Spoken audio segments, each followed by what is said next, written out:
Hammaga salom do'stlar, sizlar bilan yuqori sifatli Kino Time HD. Bugun biz sizlarga dramatik triller film haqida aytib beramiz. Filmda eridan ajralgan beva ayol kechasi itlar bilan vaqt o'tkazadi. Keyin esa uning farzandida itga xos alomatlar paydo bo'ladi. Voqealar rivojini albatta videoni oxirigacha ko'rib bilib olamiz. Siz qulayroq joylashib oling, biz boshladik. Aytgancha, film nomini video davomida aytib o'tamiz. Film Hayna ismli ayol o'g'li Erik bilan o'ynab o'tirayotgan sahna bilan boshlanadi. Hayna farzandini dunyoga keltirganidan so'ng tanasida g'ayrioddiy o'zgarishlarni seza boshlaydi. Ayolning orqasida to'satdan tuklar o'sib chiqdi va lablari chetida yengil maylovlar paydo bo'ldi. Tishlari esa oldingidan ancha o'tkir va kuchli bo'lib qoldi. Avvaliga bu ularni jiddiy qabul qilmadi, lekin bir voqea uning fikrini o'zgartirdi. Bir kuni ayol o'g'li bilan bog'da o'ynab yurganida to'satdan bir necha kichik itlar ularni o'rab olishdi. Ular Haynani ko'rib shunchalik quvondilarki, go'yoki o'zlarining do'stlarini topib olishganda edi. Hayna esa bunga unchalik e'tibor bermadi, lekin oradan biroz o'tib, tanasida g'ayritabiiy ishish paydo bo'ldi. Shunda Hayna ishni igna bilan teshishga qaror qilib, uni teshganida ichidan taxminan 30 sm uzunlikdagi tolaga o'xshash narsa, aniqroq qilib aytganda, dum chiqadi. Bundan tashqari ayolning hid bilish qobiliyati juda kuchaygan edi. Endi ayol oddiy narsalarda ham bir necha xil hidlarni farqlay olardi. Masalan, birgina taomdan 8 xil ziravor hidini ajrata olardi. Shunda Hayna endi u ehtimol itga aylanib borayotganidan shubhalanardi. Balki bu uning onasida bo'lgani kabi takrorlanayotgandir. Chunki uning onasi eri yo'qligi uchun tunda itlar bilan yotgan va kutilmaganda chachishib qolgan. Keyin esa g'oyib bo'lgan ekan. O'sha kechasi tashqarida birdan itlarning hurishi eshitiladi. Hayna tashqariga chiqqanida bog'dagi o'sha kichkina itlarni ko'radi. Avvaliga ayol bular shunchaki o'ynash uchun kelgan deb o'ylaydi, lekin tez orada bu holat unga g'alati tuyula boshladi. Ayol bularning hammasi tush deb o'ylab, o'g'li bilan o'ynashga qaror qiladi. Shu payt o'g'li uyiga o'lik sichqonni olib kiradi. Hayna esa yugurib tashqariga chiqqanida bog'da hayvonlarning jasadi yotganini ko'radi. Shunda Hayna bu tush emasligini tushundi. Bu o'lik hayvonlarni haligi itlar ovlab kelishgan edi. Hayna ilgari taniqli rassom va san'at galereyasi egasi bo'lgan, lekin farzand ko'rgach, butun faoliyatini tashlab, o'g'lini tarbiyalashga bel bog'lagandi. Endi butun oila ro'zg'ori erining zimmasida. Eri esa ish bilan bo'lgani uchun uyda kamdan kam bo'lardi. Haynaning tanasi asta-sekin zaiflashdi, ko'zlaridagi nur so'ndi. Haynaning hayoti butunlay o'g'li bilan bog'langanligi uchun o'zi kimligini go'yoki unutmoqda. Ammo o'zida itga xos o'zgarishlarni sezgach, ehtimol bu ozodlik yo'li bo'lsa kerak deb o'ylaydi. Bir kuni o'g'li bilan restoranda ovqatlanishayotganida to'satdan qoshiq sinib ketadi. Shunda Hayna ovqatni to'g'ridan-to'g'ri qo'li bilan yeya boshlaydi. O'g'li uchun bu oddiy hol edi, lekin Hayna uchun bu yangi odat. Hayna shunchalik ishtaha bilan yeya boshladiki, hatto itga o'xshash tovushlar chiqarib yubordi. Atrofdagi odamlarning ajablangan nigohlari Haynani hushiga keltirdi va tezda o'zini to'g'riladi. O'sha paytda kutubxonachi ayol ularning yonidan o'tib, Haynaga o'zi ham farzandi bilan shunday bo'lganini va bu bolaga juda yoqqanini aytadi. Bu so'zlar esa Haynaga katta taskin berdi. Hayna kutubxonachi ayoldan qanday qilib oila va karyerani birga olib borish mumkinligini so'ramoqchi bo'ldi, lekin kutubxonachi ayol shoshilinch ravishda ketib qoldi. Eri yana safardan qaytgach, Hayna vannaga kirib, tanasida itga o'xshash sut bezlari paydo bo'lganini ko'radi, lekin ayol bunga e'tibor bermay, tinchgina dush qabul qiladi. Ammo eri kelib, uyda sut tugaganini aytib, beparvolik uchun xotinini tanqid qiladi. Bu gaplardan Haynaning jahli chiqib, erining beparvoligi va javobsizligidan shikoyat qila boshlaydi. Dushdan keyin Hayna yana o'sha kitobni ochdi. Shu payt tashqarida yana itlarning hurishi eshitiladi. Keyin esa Hayna tashqariga chiqib, yerni hidlab chuqur qaziy boshlaydi va tasodifan tanasidan yunglar chiqib, itga aylanib qoladi. Keyin Hayna ko'chalarda yugurib, biroz vaqt o'tgach, hatto yovvoyi quyun ovlab, uni tuproqqa ko'mib qo'yadi. Keyin birdan inson qiyofasiga qaytib uyiga kiradi. Hayna kir holatda dush qabul qilayotganida eri kelib qoladi. Keyin esa erining erligi qichib, dushda o'sha ishni qilishadi.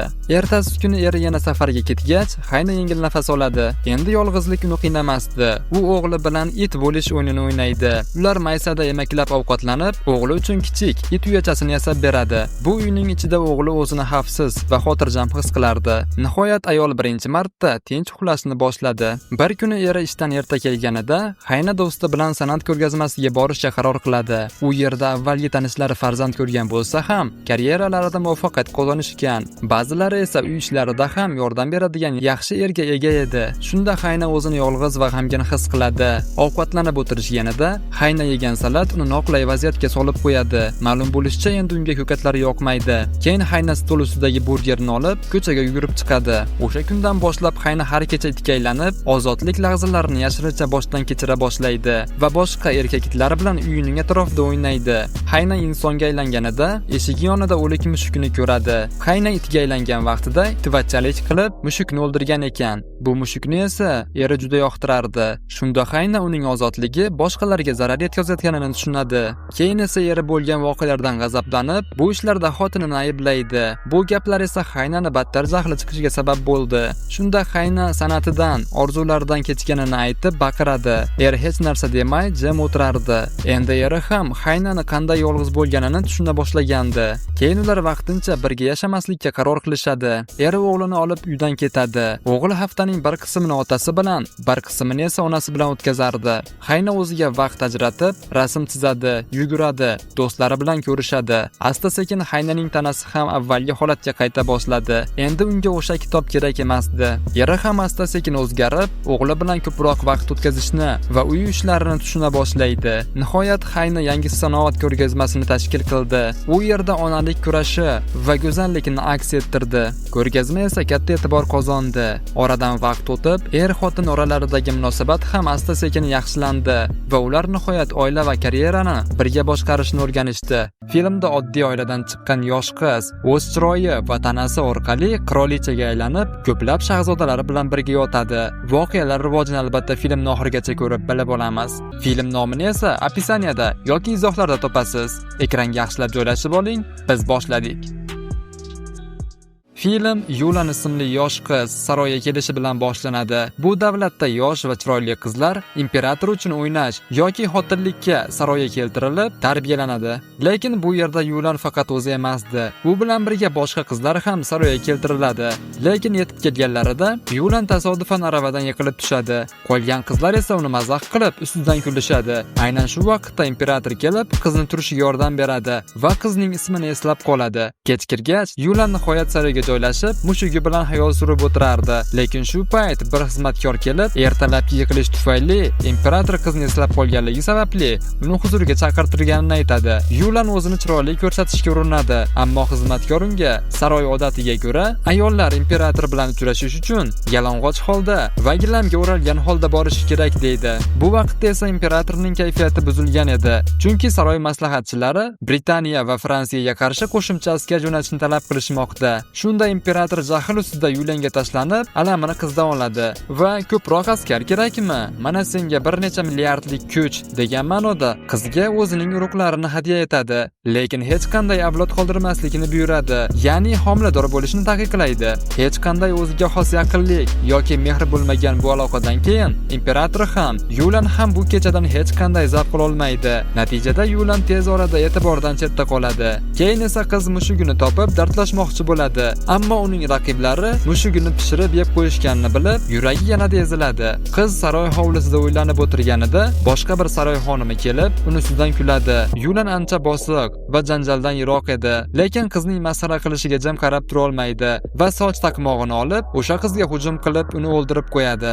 Shu payt gubernator paydo bo'ladi. Keyin esa saroy xizmatchilaridan biri Yulan xizmatkor qizga bu voqeani hech kimga aytmaslikni iltimos qiladi. Xizmatkor esa hech kimga aytmaslikka va'da beradi.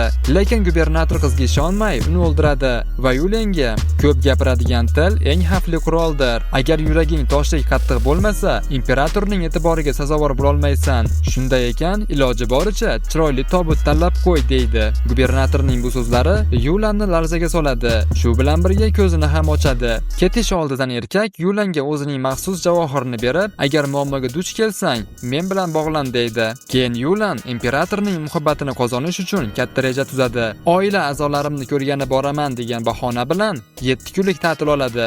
Aslida esa Yulian 2 nafar tajribali fohishani topib, erkaklarni qanday qilib jalb qilish sirlarini o'rganadi. Fohishalar unga maftunkorlik ilmi, ruhiy yengish usullari, ayollarga xos nozik texnikalarni 7 kunlik tezlashtirilgan kursda o'rgatadi. Nihoyat oradan 7 kun o'tdi. Yulian endi oldingidek sodda qiz emas. U mutlaqo o'zgarib, haqiqiy qudratli ayolga aylandi. Qiz saroyga qaytib, imperatorni avray boshlaydi. Qizning qiliqlari imperatorni butkul aqldan ozdiradi. Tashqarida diniy marosim davom etayotgan bo'lsa-da, ichkarida ular bog'da gul ochgan edi.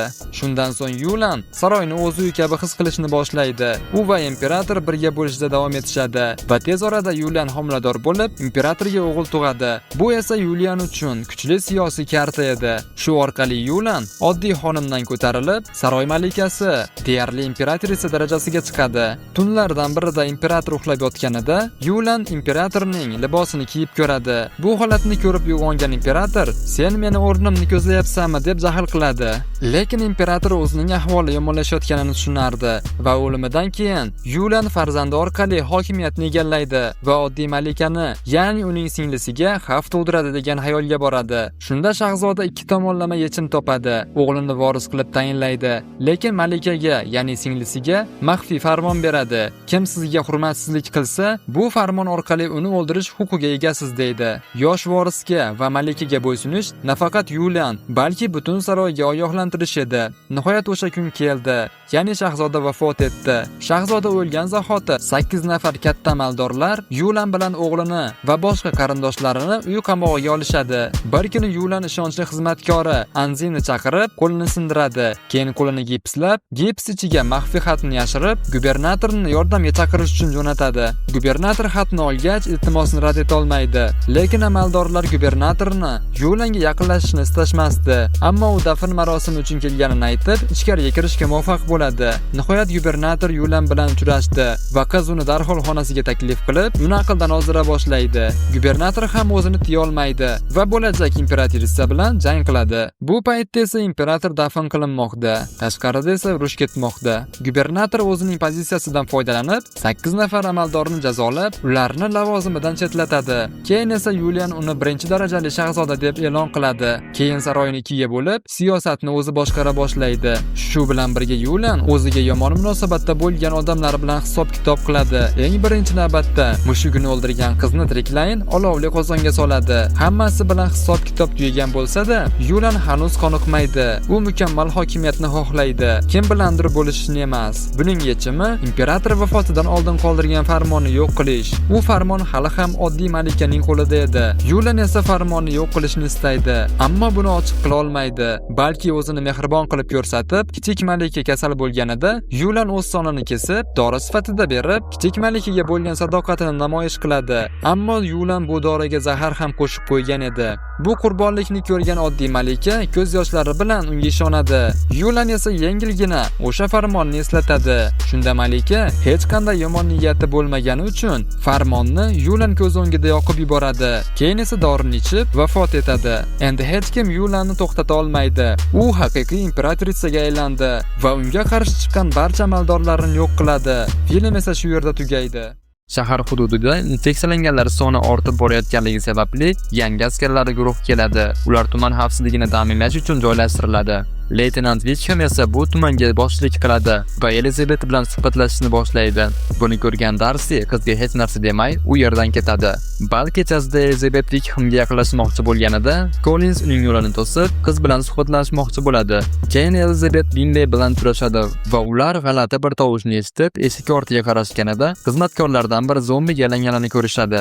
Ertasi kuni Collins Elizabethning qo'lini so'raydi, ammo qiz uni rad etadi. Otasi qizini qo'llab-quvvatlaydi. Onasi esa bundan jahli chiqdi. G'azablangan Elizabeth esa o'rmonga ketadi va u yerda ustida aylana qushlar uchayotgan 4 nafar shubhali erkakni ko'radi. Shu payt Wickham kelib, qiz bilan salomlashadi. Keyin Elizabeth ortiga qaraganida erkaklar g'oyib bo'lganini ko'radi. Wickham esa bu yerda hech kim yo'qligini aytib, uni eski cherkovga olib boradi. Cherkov ichidagi odamlar allaqachon zombiga aylanishgan edi, lekin ruhoniy ularga tajovuzkorlikni vaqtincha bostiruvchi dori bergan ekan. Wickham odamlar va zombilar o'rtasida tinchlik bo'lishi mumkinligiga ishonadi. Elizabet esa buni podshohga yetkazmoqchi bo'ladi. Biroq Wickham bu befoyda ekanini ta'kidlaydi. Mamlakat allaqachon halokat yoqasida. Infeksiyalangan zombilar soni esa odamlar sonidan ko'p. Oradan bir necha kun o'tib, Elizabet Collinsning qarindoshlari yashaydigan qarorgohga keladi va u yerda Lady Catherine va Darcy bilan ko'rishadi. Lady Catherine infeksiyalanganlar bilan tinchlikka erishish g'oyasini topiya deb hisoblaydi. Ammo Collins go'yoki o'liklardan iborat armiya yetakchisi bo'lishi bashorat qilingan bir qahramon haqida bashorat topganini aytadi. Darcy ham Wickhamning g'oyalariga qarshi chiqadi. O'sha kechasi Wickham yashirincha Elizabet bilan ko'rishib, u bilan birga ketishni taklif qiladi. Elizabet esa rad etadi. Shunda Wickham yaqinlashib kelayotgan qasos kuni haqida ogohlantiradi. Ertasi kuni tongda Darcy ham o'z his-tuyg'ularini Elizabetga izhor qiladi. Biroq ular janjallashib qolishadi. Ko'p o'tmay poytaxtga ommaviy hujum boshlanadi. Kimdir zombilarga shahar ichiga kirishga yordam bergan. Bu esa insoniyatning so'nggi boshpanasini himoya qilayotgan devorlar uchun jiddiy tahdid tug'diradi.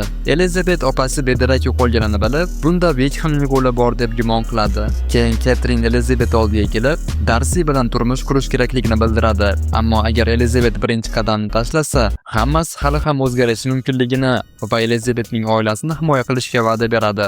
Elizabet opasini topish uchun va infeksiyaning tarqalishini to'xtatish uchun tez orada portlatilishi rejalashtirilgan kanal ustidagi so'nggi ko'prikka yo'l oladi. Qiz Bingley va Darcyni zombilar qurshovida ko'rib, o'zini himoya qilishga majbur bo'ladi. Darcy esa Elizabetga cherkov allaqachon yo'q qilinganini aytadi. Keyin Darcy yolg'iz yo'lga chiqib, nihoyat Elizabetning opasini hamda poytaxtni yo'q qilish rejasini topadi. Ma'lum bo'lishicha, bu voqealar ortida Wickham turgan ekan. Ular to'qnash kelishadi. Biroq o'q ovozi zombilarni jalb qilganida, bu Darcyga Elizabetning opasini qutqarishga imkon yaratadi. Elizabet ham o'z vaqtida yetib keldi va Darcyni qutqarib, uni ko'prik portlashidan oldin qochishga yordam beradi. Oradan bir necha kun o'tib, Darcy va Elizabet turmush qurishadi. Ammo bu orada Wickham yana gorizontda paydo bo'ladi. U tirik qolgan va urush hali tugamagan edi. Film esa shu yerda tugaydi.